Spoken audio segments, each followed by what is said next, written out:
हाँ तो बच्चों, जुपिटर कैरियर में आपका स्वागत है। आज हम लोग पढ़ने जा रहे हैं केमिस्ट्री की सबसे इम्पोर्टेंट टॉपिक राइमा-टिमर रिएक्शन, जो कि जैक बोर्ड 2025 के 2026 के लिए सबसे इम्पोर्टेंट होते हैं। और इसको लिखने का तरीका जो है वो हम लोग बता रहे हैं किस तरह से लिखना है, ये आपको 3 मार्क्स पे पूछा जाता है। तो सबसे पहले देखते हैं इसका परिभाषा। तो परिभाषा को लिखने की कोशिश करेंगे किस तरह से लिखते हैं। फिनॉल को सोडियम हाइड्रोक्साइड की उपस्थिति में क्लोरोफॉर्म के साथ अभिक्रिया करने से बेंजीन में CH2 ग्रुप ऑर्थो स्थिति पर प्रवेश कर सैलिसाइल एल्डिहाइड का निर्माण करता है। तो इस अभिक्रिया को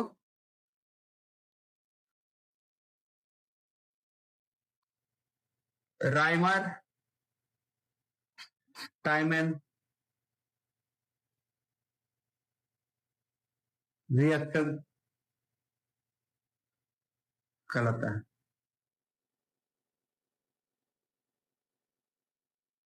अब देखिए, इस परिभाषा को थोड़ा सा हम जो है अपना लोकल क्षेत्र के भाषा में समझाते हैं कि जिसको इसको याद रखने में कठिनाई होता है वो किस तरह से याद रखेगा इस परिभाषा को। तो यार देखिए, यहाँ जो फिनॉल है, फिनॉल का मान के चलिए लड़की है, और ये लड़की जो है, तो लड़की हो गया तो दुल्हन बनेगी। फिनॉल क्या बनेगी? दुल्हन। और फिनॉल के साथ दूल्हा कौन जाएगा? है ये क्लोरोफॉर्म। क्लोरोफॉर्म कौन हुआ? क्लोरोफॉर्म जो हुआ दूल्हा हुआ। और मंडप में बैठने वाला पुजारी जी कौन हुए? Sodium hydroxide. मतलब यही है वो, जो उसके सामने आपको बैठा के ब्याह को कराना होगा। और बैठा के जब ब्याह कराइएगा तो उससे जो हाइड्रोजन निकल के जाएगा और उसके जो संतति बनेंगे, उसी संतति को हम लोग क्या कहलाएंगे? सैलिसाइल एल्डिहाइड। तो देखते हैं इसका रिएक्शन को किस तरह से लिखते हैं बच्चों। तो रिएक्शन जो होते हैं इसका 2 तरीके से लिखते हैं। एक तो जो है आपका इंटरटेल रिएक्शन होते हैं, और एक जो रिएक्शन जो हम अपने से दे रहे हैं उस रिएक्शन को देखिए। तो सबसे पहले इसको लिखिए इस तरह से रिएक्शन। ये होता है रिएक्शन का शॉर्ट फॉर्म। अब रिएक्शन लिखते हैं किस तरह से, देखिए फिनॉल, ये हुआ हम लोग का कौन? दुल्हन।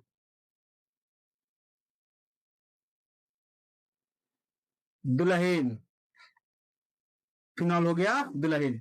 अब इसके साथ किसका दूल्हा? दूल्हा कौन होगा इसका? दूल्हा हो जाएगा क्लोरोफॉर्म, ये CL3। और पुजारी जी कौन हुए? मंडप में जो बैठेंगे पुजारी, वो कौन हुए? Sodium hydroxide. और इसके जो प्रोडक्ट बनेंगे, प्रोडक्ट में क्या देगा हम लोग का? सैलिसाइल एल्डिहाइड।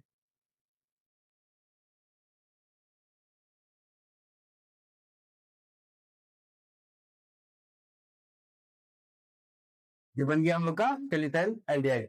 तो इसका जो है सैलिसाइल एल्डिहाइड जो बनता है, ये ऑर्थो पोजीशन पर ही क्यों बनता है, इसका भी रीजन को हम लोग समझ लेते हैं। क्योंकि देखिए ऑर्थो पोजीशन पर जब जो होते हैं बनते हैं, क्या है देखिए, फिनॉल,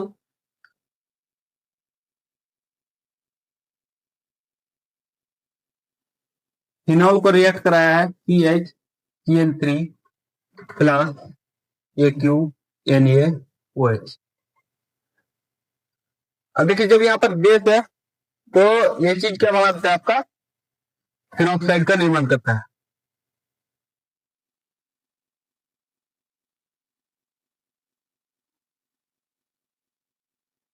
और इसका ऑर्थो पोजीशन पर CH Cl2 जुड़ जाता है। ये बन गया हम लोग का इंटरमीडिएट। अब फिर इसी इंटरमीडिएट को जब सोडियम हाइड्रोक्साइड के साथ रिएक्शन कराते हैं,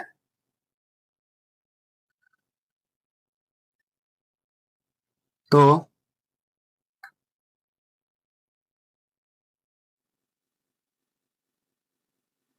सोडियम फेनॉक्साइड और इसके ऑर्थो पोजीशन पर क्या आ जाते हैं? CHO। अब फिर इसको जब एसिडिफिकेशन कराते हैं, तो एसिडिफिकेशन कराने के बाद बन जाता है सैलिसाइल डिहाइड।